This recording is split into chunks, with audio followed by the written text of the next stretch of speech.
الشيطان الرجيم بسم الله الرحمن الرحيم إن الحمد لله نحمده ونستعينه ونستغفره ونستهديه ونعوذ بالله من شرور أنفسنا ومن سيئات أعمالنا من يهده الله فهو المهتدي ومن يضلل فلن تجد له وليا مرشدا وأشهد أن لا إله إلا الله وحده لا شريك له وأشهد أن سيدنا وحبيبنا محمدا عبده ورسوله اللهم صل وسلم وبارك عليه وعلى آله وصحبه أجمعين إن الله وملائكته يصلون على النبي يا أيها الذين آمنوا صلوا عليه وسلموا تسليما اللهم صل على محمد وعلى آل محمد كما صليت على إبراهيم وعلى آل إبراهيم وبارك على محمد وعلى آل محمد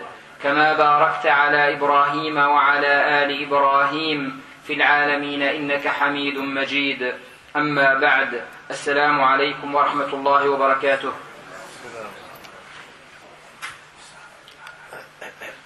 Tout être humain cherche le bonheur sur terre et c'est légitime, c'est normal que l'être humain cherche de vivre une vie heureuse.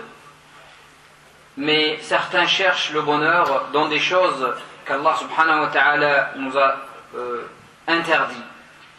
Et certains croient que le bonheur est dans le fait de ramasser et d'être très riche, de ramasser beaucoup d'argent et de courir derrière la dunya.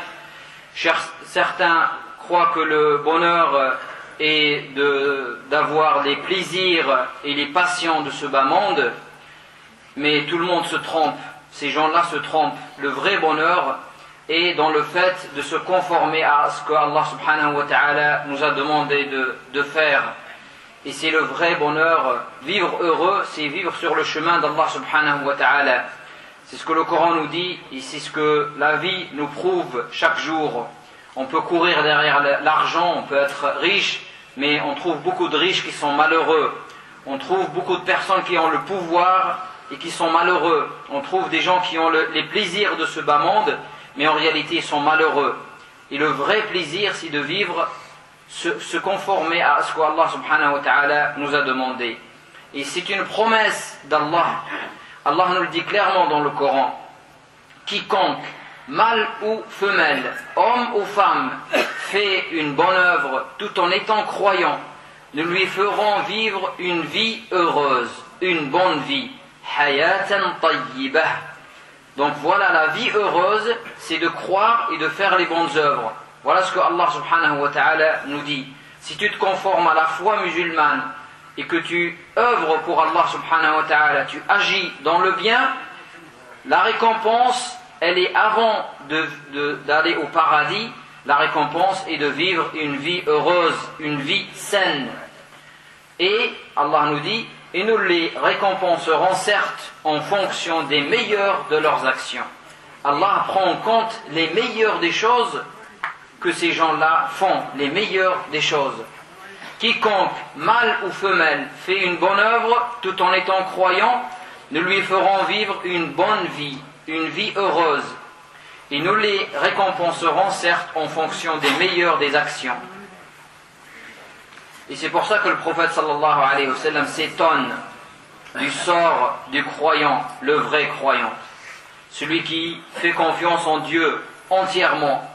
Et il dit sallallahu alayhi wa sallam, il est vraiment extraordinaire le comportement du croyant. Tout ce qui lui arrive dans cette vie, c'est un bien pour lui. Tout ce qui lui arrive dans cette vie, c'est un bien. Et la vie, c'est quoi? La vie, c'est soit un bonheur, soit un malheur. Il dit sallallahu alayhi wa sallam, si un bonheur le touche, il est reconnaissant envers Allah. Le musulman est toujours reconnaissant. Il fait des louanges à Allah et il agit selon ce que Allah lui demande. Donc si un bonheur le touche, si c'est un bienfait de Dieu, il est reconnaissant. Il reconnaît les bienfaits de Dieu sur lui. Si Allah lui donne une voiture, il dit Alhamdulillah, il est reconnaissant envers Allah pour ce bien qu'Allah lui a donné. Une femme, des enfants, une situation où qu'Allah subhanahu wa ta'ala le prive, donc il est patient et endurant. Voilà ce que le prophète sallallahu alayhi wa sallam nous dit. Si un bonheur le touche, il est reconnaissant. Et si c'est un malheur le touche, il est patient et endurant. Et c'est un bien pour lui. Donc, vous voyez comment le croyant, le vrai croyant, quelle que soit la situation, soit la situation d'un malheur ou d'un bonheur, il le vit bien parce qu'il reconnaît les bonheurs et les bienfaits et il est patient devant les difficultés et les malheurs de la vie. Le musulman doit s'intéresser surtout au présent, à sa vie, ou à son jour, sans se préoccuper de l'avenir, pas trop. On ne dit pas qu'il ne faut pas programmer, planifier sa vie. Il faut planifier sa vie, c'est normal. Mais il ne faut pas se préoccuper de ce qui peut arriver comme malheur. Et ne pas s'attrister de ce qui s'est passé. Il ne faut pas revenir tout le temps sur ce qui s'est passé et se lamenter. Donc il faut avancer dans la vie, vivre sa journée, vivre sa vie présente, préparer bien sûr son avenir, mais sans se tracasser de l'avenir, sans que ça soit pour toi un souci, l'avenir. Parce que tu sais que c'est Allah subhanahu wa ta'ala qui gère, et qu'Allah a écrit ta destinée, donc tu es confiant. Mais tu ne dois pas aussi t'attrister sur ce qui s'est passé. Certes, le musulman profite de son expérience, de ce qu'il a fait dans sa vie, pour ne pas tomber dans les mêmes erreurs, c'est tout à fait normal là aussi. Mais il ne faut pas se lamenter sur le passé, ni se préoccuper de l'avenir. Laisser Allah subhanahu wa ta'ala gérer notre vie, lui faire confiance, mais agir dans le bien. Se préoccuper du passé génère la tristesse, et craindre le futur pousse à l'angoisse. Quand tu te préoccupes tout le temps de ce qui s'est passé, ton passé, ben tu vas vivre triste. Et quand tu crains ce qui va arriver, tu vas vivre angoissé. Et voilà ce que le prophète sallallahu alayhi wa sallam nous demande de ne pas faire, de ne pas s'attrister de ce qui s'est passé, et de ne pas s'angoisser, ni avoir le souci de l'avenir. Laisse les choses telles qu'Allah les veut subhanahu wa ta'ala, prépare ton avenir, agis dans ta vie, et laisse les choses gérées par Allah subhanahu wa ta'ala. Ceci ne doit pas nous empêcher de tirer des leçons bien sûr du passé et d'éviter de tomber dans les mêmes erreurs et de se préparer pour l'avenir et de s'organiser pour mieux affronter les difficultés de la vie. Le prophète sallallahu alayhi wa sallam nous apprend un dua dans lequel le prophète dit « Oh Allah, je cherche la protection auprès de toi contre l'impuissance, la paresse, la lâcheté, l'avarice et contre la vieillesse extrême. Je cherche protection auprès de toi contre les tortures de la tombe, contre le châtiment du feu de l'enfer et contre les tentations de la vie et de la mort. » Donc regardez comment le prophète sallallahu alayhi wa sallam cherche la protection d'Allah contre la tristesse et l'angoisse. Et la tristesse généralement c'est le passé et l'angoisse c'est l'avenir. Le musulman donc ne doit pas s'angoisser, ne doit pas se lamenter sur le passé. Hadith rapporté par Al-Bukhari. Le sage doit réunir toute sa conscience pour améliorer sa journée et son présent. C'est pour ça que le prophète sallallahu alayhi wa sallam nous dit « Veille à ton profit, cherche l'assistance d'Allah, ne faiblis pas. Et s'il arrive quelque chose, ne dis pas « Si j'avais fait ceci, il en serait ainsi et ainsi ». Mais dis plutôt « C'est le destin d'Allah et ce que Allah a voulu c'est réalisé ». Car le mot « si » ouvre la porte du shaitan, comme le dit le prophète sallallahu alayhi wa sallam. Donc, si j'avais fait ça, j'aurais eu ça. Ça c'est le shaitan qui nous ouvre ces portes-là. Et il faut que le musulman avance dans sa vie. Et ce hadith, il nous divise les actes en deux catégories. Là où le serviteur peut agir, c'est pour ça qu'il dit « Veille à ton profit, cherche l'assistance d'Allah ». Donc là, quand tu peux changer ta situation, tu dois la changer. C'est une obligation religieuse de s'améliorer dans la vie. Donc il y a deux domaines. Il y a un domaine où tu peux agir, et là il faut que tu agisses. Là il faut que tu fasses le nécessaire pour t'améliorer. Allah ne change pas la situation d'une personne si cette personne ne fait pas l'effort pour changer. Elle va rester telle qu'elle, jusqu'à la mort. Si tu ne fais pas d'effort pour apprendre, si tu ne fais pas l'effort pour avoir un bon comportement, si tu ne fais pas l'effort pour avoir un bon langage, tu ne l'auras jamais. Parce que Allah te récompense selon ton effort. Ça ne vient pas du ciel. Il faut agir.